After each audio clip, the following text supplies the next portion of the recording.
Hey everyone, so I just got done doing my blood drawn. I got my beautiful purple band on. Um, it was really funny because I went in and I was checking in, and the nurse that did my blood draw when I was pregnant with Ava and they thought I was miscarrying, she saw me and she's like, Autumn, are you sick? And I was like, no, I'm pregnant. She's like, oh, again? She was very excited and stuff. It was really cute. And I told her, I was like, yeah, we were getting ready to start fertility drugs next month too, and it just happened. So, um, yeah, she was very, very excited, and she did my blood draw real quick, and she just wished me good luck and everything, and um, hopefully they'll be able to have it, um, the results done by tomorrow afternoon, probably late afternoon at the latest, or earliest. Earliest. I can't talk today. Anyway, so the thing is though, is that we live an hour and a half away. We just have a clinic here. So, they have to drive the stuff an hour and a half away to the lab, and then they probably won't have that there till about 4. I don't know how long the lab is open, so I don't know if they'll even be able to do the testing and stuff today. So I may not get my test results all the way up until Monday, so I hope that's not the case. Even though, I mean, I know I'm pregnant, but it would be nice to see what my beta is. I did request for that, so hopefully they will remember to give me my beta numbers. Um, yeah, anyway, so right now I'm getting ready to drive over to the post office and then to the warehouse and pick up some packages. I have a package that's probably some clothes for Ava, which I'm really excited about for her birthday. I have a ton of stuff for her birthday party. It would probably take me like 30 minutes just to go over all the stuff that I've gotten for her party and for her and stuff. But anyway, and then after that, I'm just going to go home and yeah. So, but anyway, so yeah, that's pretty much it with that. And I did want to answer some questions for people that I've had. Sorry, I keep looking all over the place outside. But a lot of people have been asking me questions. One was, like, of course, what if I got my HCG levels done?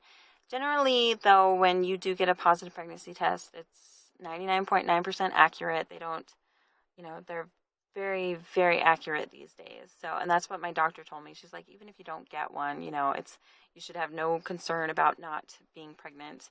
And I took one this morning, and it was also positive too. So, and then one question was on how long, like how many cycles it was until I got positive OPK when I was taking metformin.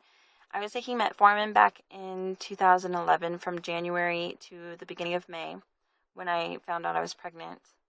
And I think it was 2 cycles before I finally started getting positive OPK. So I think I got 2 positive OPKs, and the second one was when I conceived, and then I ended up miscarrying. I had calculated it at like 5 weeks, but I'm pretty sure it was only like 4 weeks and 1 day based off of ovulation and not my period. So, yeah, it was very, very early. It was definitely, they called it a chemical pregnancy. So, and then I got pregnant because I had stopped taking the metformin because the doctor had told me to stop taking it at that point when I called her and told her I got a positive pregnancy test. And then it's just kind of like my body just shut down at that point. So it just, stopped producing all the right things for the baby. And so it caused me to end up miscarrying. And also I was not taking prenatal vitamins, so I wasn't really prepared for that. So yeah, that was, but within 5 months later, I conceived my daughter naturally without taking anything. And then I did get a few questions on what I did differently this time, which I think a lot had to do with relaxing too. I was more relaxed about it because I knew I was going on fertility drugs, and if I didn't get pregnant this time around, then it's what are the odds that I'm not going to while I'm on fertility drugs? So, I was more relaxed, and one, I drink tons of water, and I generally never drink soda. I drink soda like maybe 4 times a year. And I kind of cut back on eating too many sugary things. Like I was eating fruits, and I'd have maybe one sugary snack a day, um, unless it was like juice or something. And then what else did I do? Sorry, I answered all these questions yesterday. It's pregnancy brain already. Um, but yeah, um, anyway, so I was kind of exercising. I was out doing more things, walking around and stuff. And we also just got a Wii too. So I've been doing the games on that. And then also, I was taking an OPK like every single day. So I was definitely looking out for that. And I just got really moody when I ovulated. So I just knew I did. And, what was the other thing? Oh, I was taking prenatal vitamins consistently. So I've been taking those for about 2 months now, every day. And so that's definitely a really big thing. Your body just needs that extra boost and stuff. So yeah, honestly, I think, you just got to have the right diet, the right exercise, and you can really do it.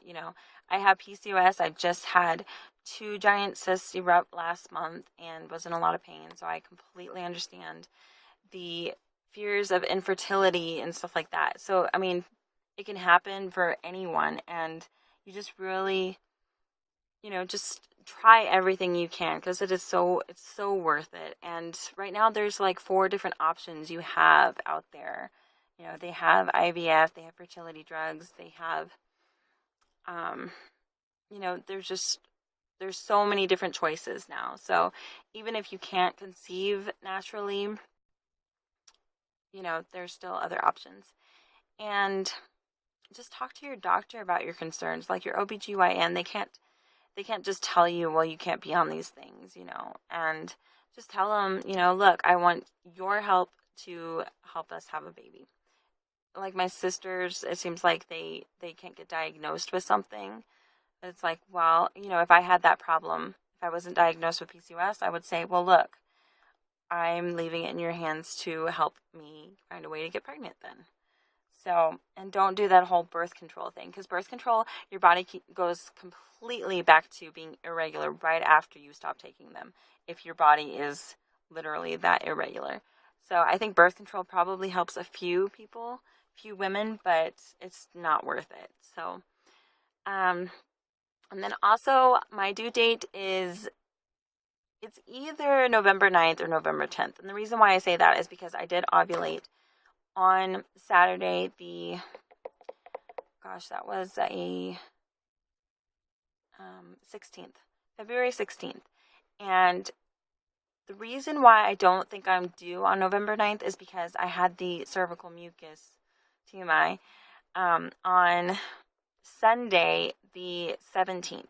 And the same thing happened with my daughter. I had my positive OPK on the Saturday, but she was conceived on the Sunday. So that's why I think I am due on November 10th. And, oh, this is starting to sting.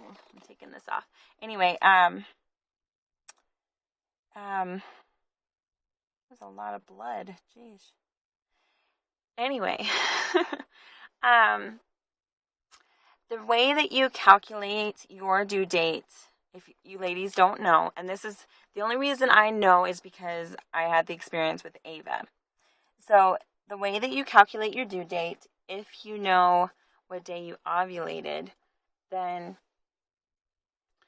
you would subtract 7 days from the day that you got your positive OPK, or that you had the cervical mucus. And then you subtract 3 months after that. So versus when you have your period and you base your due date off of your period, it's different, because you add 2 weeks and then subtract 3 months. So if that makes any sense to you guys. So that's exactly what you do. So like I got my positive OPK on the 16th. So you subtract 7 days. Or I had my CM on the 17th. So you subtract 7 days. And then subtract 3 months from there. So yeah. The only reason they base it off of your period is for women who don't know when they ovulated, which is generally a very general thing. So anyway, so I'm going to go ahead and go. There's people looking at me like I'm crazy. So thank you for watching and have a good day. Bye.